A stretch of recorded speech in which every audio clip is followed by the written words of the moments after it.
Somos hijos de Dios, somos creyentes y pues queremos hacer la voluntad de Dios y queremos observar sus leyes, sus mandamientos.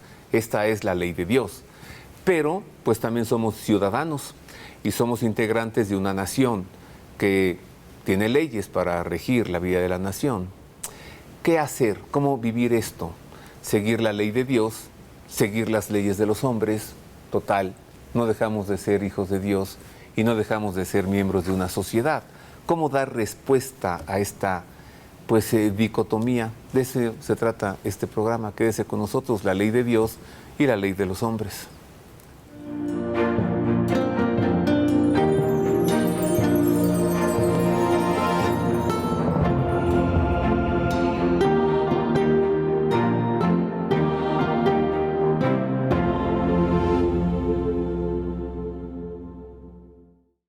Bienvenido, gracias por estar con nosotros, gracias por el favor de su atención. Hablemos de este tema, porque no se trata de que uno pueda elegir. O sea, yo solamente voy a hacer la ley de Dios y no voy a cumplir con ley humana alguna. Cuidado, porque puede convertirse en un delincuente o incurrir en algún delito. O sea, hay que revisarlo con precaución.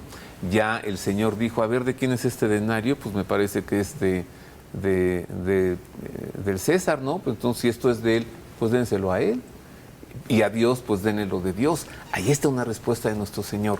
Mire, para tratar este tema, que de verdad es necesario saberlo y es interesante, pues busqué a quien lo sabe, y busqué a quien es actualmente el director de la Escuela de Derecho Civil, de la Universidad Pontificia de México, el maestro Joel Salinas, a quien recibo con afecto y agradezco pues que haya aceptado esta invitación. Bienvenido, maestro Salinas. Gracias, Roberto, por la invitación. Gracias.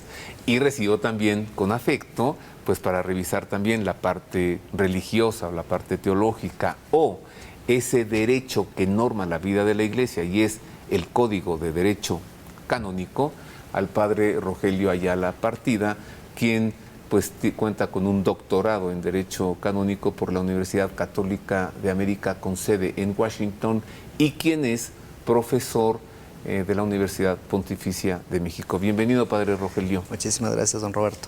Gracias. Aquí estamos, a la orden. ¿Es el decálogo, maestro Salinas? ¿Son los 10 mandamientos? ¿Esa es la ley de Dios? La ley de Dios es toda la palabra escrita, todos los seguimientos a la palabra. Y la ley de Dios ha alimentado también a la ley humana. De ahí ha brevado también mucho conocimiento la ley humana. ¿No dejamos de ser criaturas de Él? Somos seres humanos y como tal tenemos la naturaleza humana y por tanto también no dejamos ser hijos de Dios. Así es. ¿Es una confrontación, padre Rogelio? ¿Se confrontan las leyes de los hombres con la ley de Dios o es una secuencia, se complementan? Las leyes de los hombres y la ley de Dios no tienen por naturaleza que estar confrontadas de ninguna manera, porque para comenzar hemos de decir que la ley divina que está plasmada en el corazón del hombre, en su naturaleza, y que no solamente está presente en el hombre, sino en toda la creación, en todas las criaturas, que es lo que llamamos la ley natural, el derecho natural, pues es coherente, es adecuado a la psicología humana, al pensamiento humano, al corazón humano. Entonces esa ley eterna que se plasma en la ley natural da pie y da origen también a las leyes de los hombres, porque el hombre legisla a partir de sus costumbres, pone por escrito las leyes que desarrolla, pero son coherentes también con la ley divina, salvo que alguna sociedad o alguna legislación o algunos hombres en circunstancias particulares desarrollen leyes que vayan contrarias a la ley de Dios, pero eso sería más bien la excepción, no debe ser la regla. Las vemos similares. Dice el decálogo, no matarás, y bueno, pues es un delito el homicidio. No robarás, y es un delito el robo. Y así, sucesivamente, ¿no? Digamos que en esa ley de Dios encontramos un código de conducta, un código moral, y en la sociedad también. Así es, las leyes humanas están alimentadas no solo por por códigos de conducta, por leyes morales, por costumbres, pero sí también por leyes religiosas. Hay una fuerte aportación de la construcción jurídica actual de todo lo que ha complementado. Y tan es así que nuestro sistema jurídico proviene de la tradición la traída del sistema jurídico romano. Nosotros provenimos de un sistema romano germánico y por eso nuestro actual sistema jurídico está lleno de todos estos elementos. ¿Nos puede poner un ejemplo? Sí, por ejemplo, la codificación.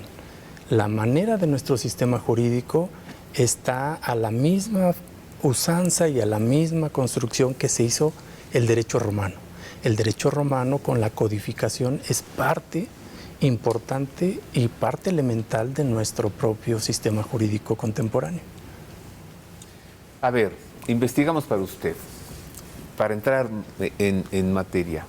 ¿Qué es, por ejemplo, la ley antigua? Veamos.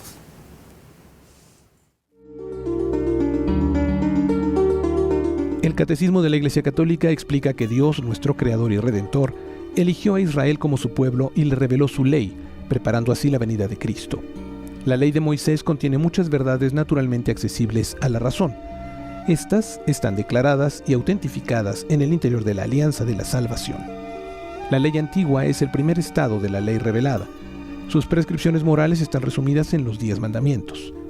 Los preceptos del Decálogo establecen los fundamentos de la vocación del hombre, formado a imagen de Dios. Prohíben lo que es contrario al amor de Dios y del prójimo y prescriben lo que le es esencial. El Decálogo es una luz ofrecida a la conciencia de todo hombre para manifestarle la llamada y los caminos de Dios y para protegerle contra el mal. Según la tradición cristiana, la ley santa, espiritual y buena es todavía imperfecta. Como un pedagogo muestra lo que es preciso hacer, pero no da de suyo la fuerza, la gracia del Espíritu para cumplirlo. A causa del pecado, que ella no puede quitar, no deja de ser una ley de servidumbre. Según San Pablo, tiene por función principal denunciar y manifestar el pecado que forma una ley de concupiscencia en el corazón del hombre. No obstante, la ley constituye la primera etapa en el camino del reino. Prepara y dispone al pueblo elegido y a cada cristiano a la conversión y a la fe en el Dios Salvador. Proporciona una enseñanza que subsiste para siempre, como la palabra de Dios. La ley antigua es una preparación para el Evangelio. La ley es profecía y pedagogía de las realidades venideras, dice San Ireneo.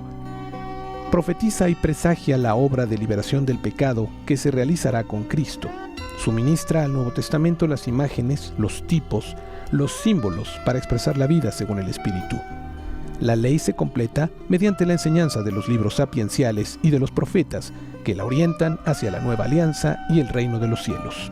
San Agustín enseña que Dios escribió en las tablas de la ley lo que los hombres no leían en sus corazones.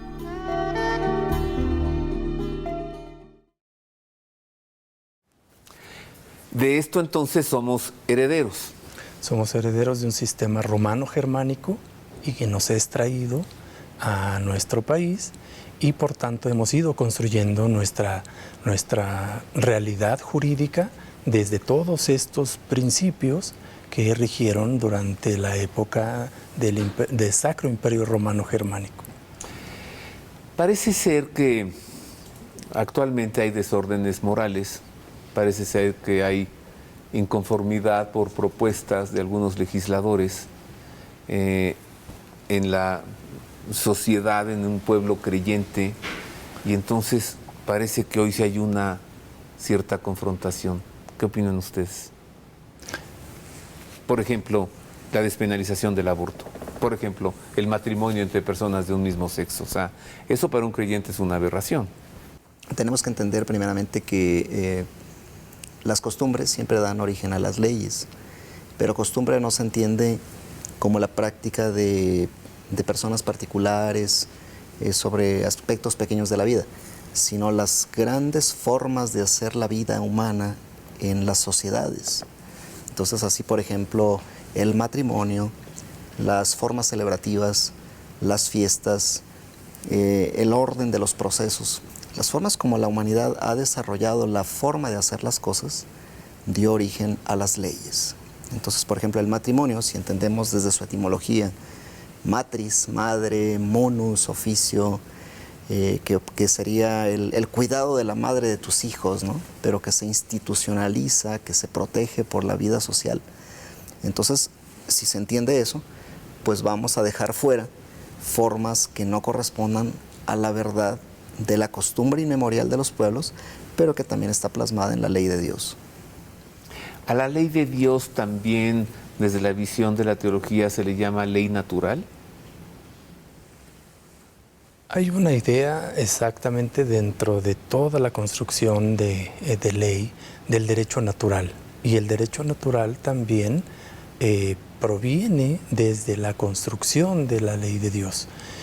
Por tanto, la ley natural también alimenta a la ley humana, a la ley positivizada.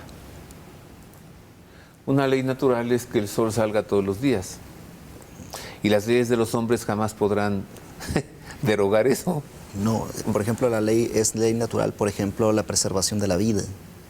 Es ley natural la unión de los sexos, por ejemplo, complementarios. Es ley natural la procreación de los hijos, por ejemplo. Es ley natural la educación de los hijos, es un derecho natural. Entonces, ¿cómo puede la humanidad ir en contra de eso? Sí, sí puede, claro, pero no es coherente con la ley natural. Y si un ciudadano de un país, por allí el que sea, de pronto se ve con leyes nuevas que lo obligan a actuar de una manera que es contraria a su credo religioso, ¿qué hacer? Lo dije muy complicado. O sea, ¿qué hacer si el Estado me obliga a hacer algo que Dios me prohíbe hacer? Pues en la nueva construcción de los derechos humanos también prevé la inclusión y entender que dentro de esa nueva idea de derechos humanos hay una protección amplia hacia la persona. Ajá. ¿Y? Y en ese sentido,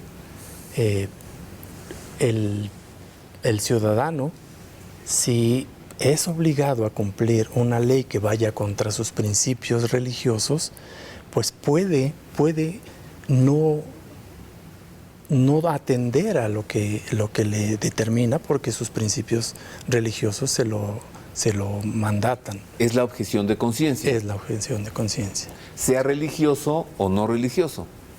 Así es. ¿Sí? Así es. En ese sentido, el ser humano tiene esa posibilidad, en ejercicio de una libertad, en un ejercicio volitivo de libertad, apelar a esa objeción de conciencia ante una indicación que le hace la autoridad previendo sus principios religiosos. Por ejemplo, usted hablaba hace un momento, padre Rogelio, del derecho a la preservación de la vida. Sí, así ¿No? La legítima defensa ante Dios no es transgresión, no es pecado, ante la ley no es delito, ¿sí? Sí, claro, aunque claro, hay otras situaciones que pueden ser más complejas. Afortunadamente las leyes, vamos a decir humanas, las legislaciones nacionales han evolucionado mucho en el respeto de los derechos humanos. Sí se ha avanzado mucho, ya no se ven tantas interferencias, por ejemplo, de los estados, de los gobiernos, contra los derechos religiosos de las personas, de libertad religiosa, por ejemplo, como lo tuvimos incluso aquí en México a principios del siglo XX, ¿no? Una interferencia del gobierno en asuntos religiosos con una flagrante violación de esos derechos. Pero por supuesto que sí hay situaciones en las que la vida social actual parece presionar a la sociedad en general a aceptar cosas que sí van en contra de la conciencia, ¿no? Reconocer, por ejemplo, el derecho de todo el mundo a abortar a la hora que sea, el derecho de casarse con quien sea, aunque sea no del mismo sexo, y otras cosas, la eutanasia como una forma sistemática de no sé qué. O sea, cosas que pareciera que se nos está obligando a la sociedad en su conjunto a aceptar esas formas nuevas, pero también contrarias a la vida, ¿no? pero también contrarias a la vida, es decir, contrarias a la ley natural, es decir, contrarias a la ley de Dios. A la ley natural y a la ley de Dios. ¿Qué hacer entonces? Hago una pausa, porque uno puede reclamar objeción de conciencia, pero hemos visto que se le obliga.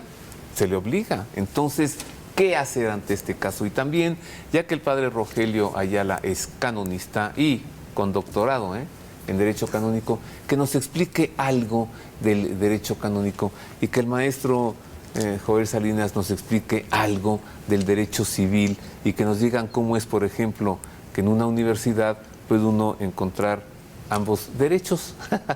Una pausa, volvemos con esto y con más.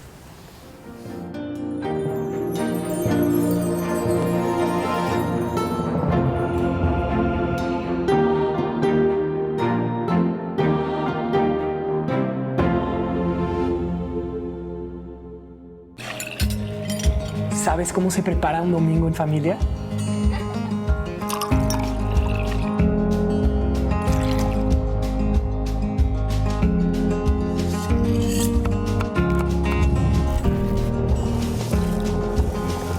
Todo comienza con la Moderna.